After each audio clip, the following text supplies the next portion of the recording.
It's one of the most neglected places. I mean, if you look at the infrastructure, and there are small farmers. I mean, if you go inside Belmena, they're all family-owned small farms. They have been living there for generations, and they are not seeing the kind of growth that is happening rest of North Alabama. They're not getting benefited over there.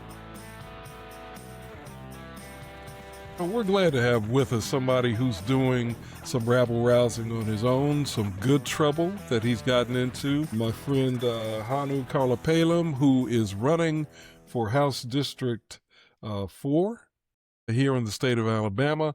And I think just as important, maybe more importantly, Hanu has been championing the fight against the state's efforts to block non-native people from being able to run for elected office. So to me, we've got a dual pleasure here in having Hanu join us on the Alabama Politics This Week podcast. Hanu, how you doing?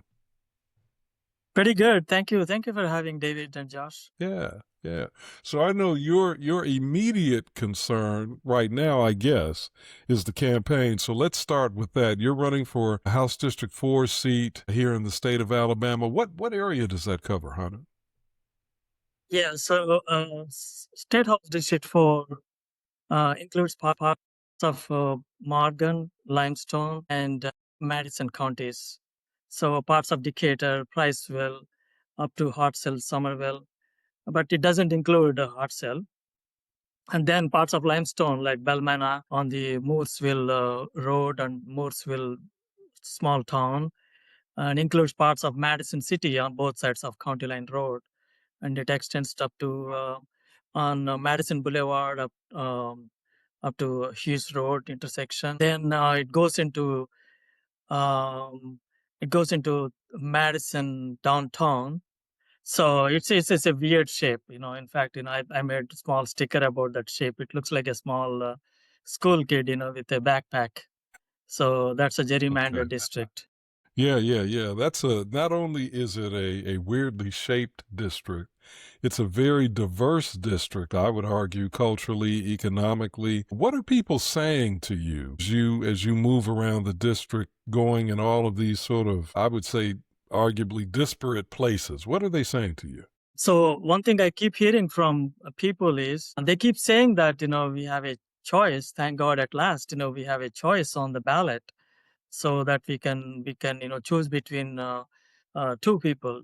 So, but I tell them, hey, it's not about the choice. We are going to win this. We are running to win. I'm running to win. Yeah, so Hanu, what I'm asking is, what are people in the district telling you their concerns are as it relates to the kind of representation they're getting, the kinds of issues they're facing that they think their state legislator ought to be helping them deal with? Yeah. So one of the things that I keep hearing people complaining that their representative is not seen much outside, other than Montgomery, unless there is a photo op or ribbon cutting, or Hmm.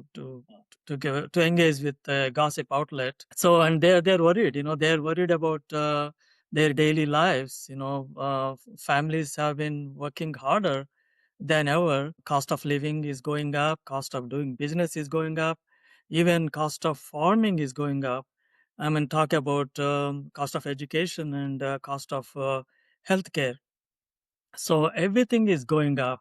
So that's one of the reasons, I'm in this fight. I'm fighting to make an Alabama we can afford, lower costs, stronger public schools, and real healthcare. Yeah, Yeah. you mentioned um, Bell Mina being part of this district, and I was going to ask you about that because there's been a big fight.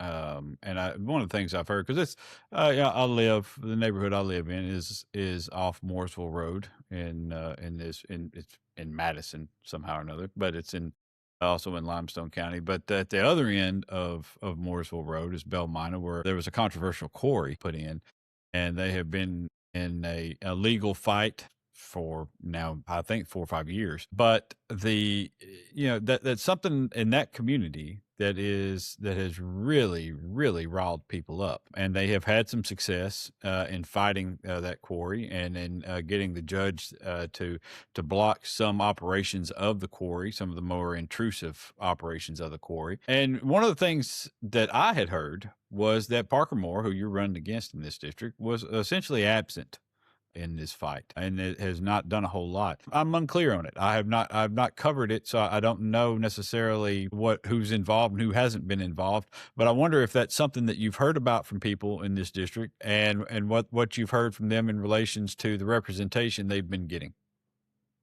Yeah, so you're right. So that case is still pending in the courts. I can't comment, what's going on within the courts. But I've been in contact with at least one of the pastors there, right across, and I believe he was also sued by that business, which is trying to build that, along with a couple of more pastors. So there was a couple of town halls, organized by these pastors, and they have been fighting really hard. And once in a while, I talk to the pastor and extend my support and tell him, hey, let me know whatever I can to amplify your voices, because their voices are not being heard by our elected officials. That's one of the reasons. And I've been seeing that area for several years. It's one of the most neglected places. I mean, if you look at the infrastructure, and there are small farmers. I mean, if you go inside Belmena, they're all family-owned small farms. They have been living there for generations, and they are not seeing the kind of growth that is happening rest of North Alabama. They're not getting benefited over there. And speaking about Mooresville, that's one of my visions. Is to make Mooresville as vibrant as County Line Road. County Line Road is really getting worse every day. And I wonder why people have to come all the way to County Line and take 565. They should have, had they planned accordingly, all those farms, some of them would have been really great developments. And I honestly believe it was left out on purpose. So again, Yeah. yeah. Yeah, yeah, there are, I think a lot of things in terms of traffic that we could discuss because we deal with it often here. But a lot of that is growth, and I get it. There's some things that are good things that are happening around here, and we certainly enjoy a lot of the things that are happening. But with it, we have had some headaches, and I don't think necessarily some things have been properly planned for. But let me ask you this: you mentioned, or David mentioned that the fact that you're pushing back against the effort to prevent non-native born folks from running for public office in the state of Alabama. And I mean, forgive me, but I believe I detect an accent that's not from here, from you. Absolutely. Right. So where are you from, Hannah? I'm originally from India. I was born in India, so I grew up on a farm. My family used to have own a lot of farms. That's why I'm in love with Limestone County, because I see all these farms. I keep meeting farmers. So that's my childhood base. My father was a high school principal, and my family believed in education. I have six siblings, and our spouses. We have nearly 15 or 16 different undergrad and master's degrees amongst us. So that's why my family always believed in education. Even though I grew up my native. I was born in Karlapalem. The same. That's my last name.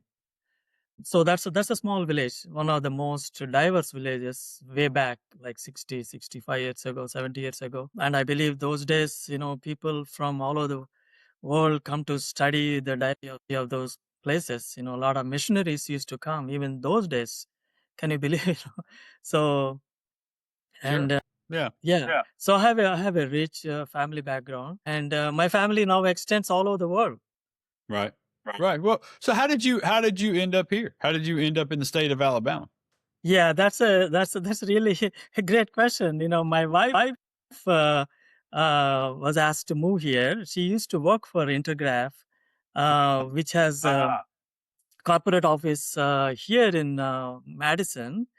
And those days, Intergraph had its first headquarters abroad in India, a place called Hyderabad. So that's where my wife used to work as a technical manager. She's a software professional. So we have been married for like 31 years. She has a master's degree, but when I got married, I only have an undergrad degree. So then I had to go back and get my master's degree too. My family was pushing me, making fun of me. So that's how, she was asked to move here. You loser with only an undergrad degree. I can't believe it. Yeah, that's pretty funny. That's pretty fun. So what?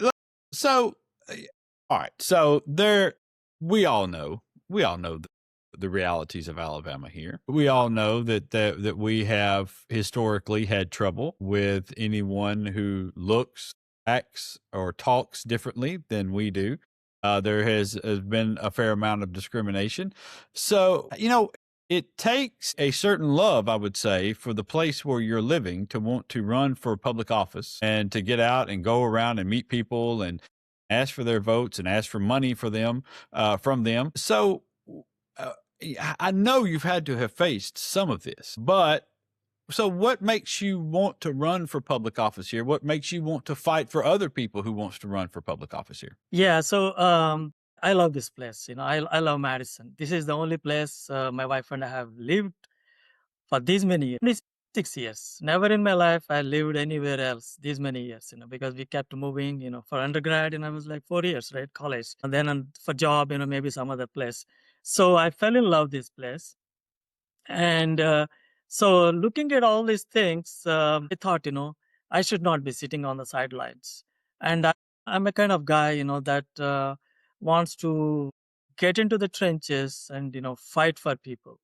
I mean, all my life, even as a kid, even during my college days, I will never tolerate any kind of injustice, any kind of, people being put down. So that has been there in me, I believe.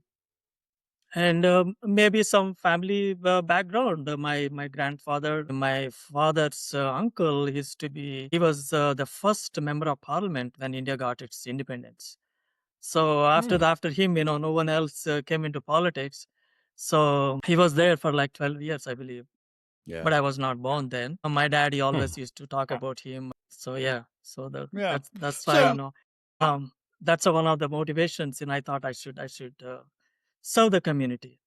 Right. And listen, we can get you out of here after this, but so you're here, you love it. Nowhere else. This is home for you. You want to help, and then somebody comes with legislation that says because you weren't born here, you don't get to do that. I guess what did you think when you heard that? How did it make you feel? Yeah, honestly, I was angry. I was shocked, but I was not surprised. Just imagine, being told by the Republican supermajority in Montgomery, Alabama, that you do not belong here. You are not allowed to run for a public office. So you are a second-class citizen. I mean, those are the things. And it affects everyone, not just someone like me who is running for office. Even others who are not running for office, we are all being treated as second-class citizens. And then if you think about the history of this country, unless you are 100% Native American, everyone else has come from somewhere. And, everyone else's families' roots start with naturalized citizens. Even our founding fathers were naturalized citizens. They actually grandfathered themselves, given permissions to themselves to even run for president those days, right? Now a naturalized citizen cannot even run for president. So that's a kind of history that, oftentimes, being forgotten because there's a lot going on, trying to erase history now. So that's one of the motivations, I'm running. And the other motivations is like, I said, yeah, I mean, I would definitely like to fight for an Alabama we can afford. Well, listen, Hanu, man, we appreciate you. We appreciate what you've done, and we wish you luck in this, and keep fighting for other folks like you, because you're right. There's a lot of good people who have moved here, A lot of good people who are not from here, who love the place, who've made it a better place. I mean, I don't think there's any denying that you have made this state a better place. You've made your community a better place. I mean, you've done a hell of a lot more for it than some of the Republicans who are trying to keep you from running, certainly for folks. And so, man, keep it up, and we're Yeah, behind you. man. And if we can help in any way, we're Fight the certainly power. willing to do so. But thank you, Hanu. We really appreciate you joining us today. Yeah, I'm sorry, before I Yeah. let you go, I would like to make a small request to your audience. So my donations are coming only from individual donors, not from any PAC. So if you look at this, I made a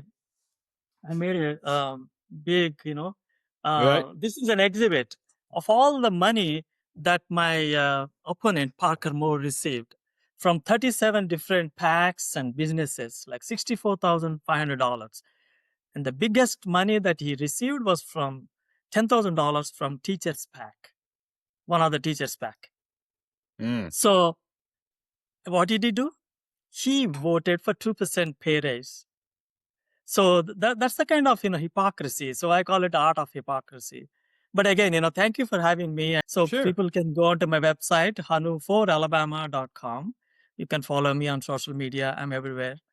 And thank you for the great opportunity to speaking with you. Absolutely. Glad to have Absolutely. you Thank on, man. you, Hanu. We really do appreciate you. All right, we're going to slide out. We're going to come back in just a minute. It's Alabama Politics This Week. We're back in a moment.